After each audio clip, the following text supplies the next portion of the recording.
আল্লামা ইকবাল লিখেছেন, কি অসাধারণ তার লেখা। আমি উর্দুতে বলছি, then I will translate in Bangla, এরপরে বাংলায় তরজমা করে দিব। দেখেন ধৈর্য, ভরসা, তাওয়াক্কুল কাকে বলে। আল্লামা ইকবাল লিখেছেন,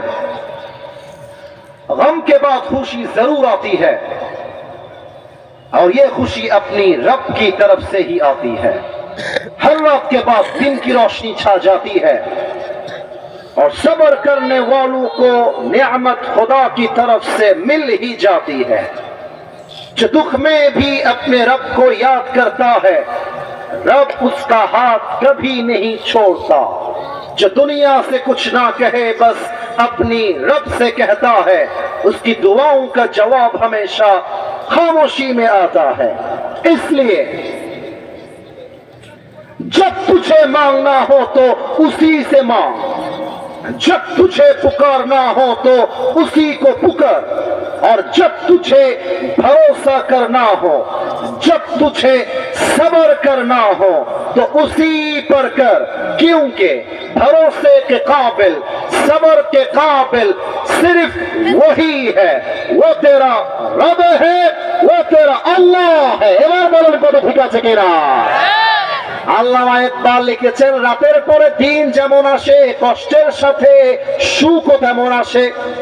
فإن مع العسر يسرا إن مع العسر يسرا Indeed with every hardship there is ease. কষ্টের সাথেই রয়েছে স্বস্তি। লা তাহজান ইন্নাল্লাহা মা'না, never lose hope, never be frustrated, Allah is with you forever. এই বান্দা হতাশ হয়ে যাস না, আমি আল্লাহ তোর সাথে আছি। ওয়া মান ইয়াতাওয়াক্কাল আলাল্লাহি ফাহুয়া হাসবুহ, whoever trust in Allah subhanahu wa ta'ala, Allah is sufficient for him. যেই বান্দা সুখে দুঃখে ধৈর্য ধারণ করে বলবে, আল্লাহ আমার কাছে আছে, আল্লাহ আমার সাথী, আমার ভরসা আল্লাহর উপরে আছে, সুবহানাল্লাহ বলবেন বাঘের মতো চিৎকার দিয়ে। আমি জাস্ট ট্রান্সলেশন করে দেই। আল্লাহ বলছে, তুই যদি বলতে পারিস আমি আল্লাহ আছি, আমি আল্লাহ একাই তোর জন্য যথেষ্ট হয়ে যাব। সুবহানাল্লাহ বলবেন না মিয়া? লা ইউকাল্লিফুল্লাহু নাফসান ইল্লা উসাহা। Allah doesn't test anybody beyond their power.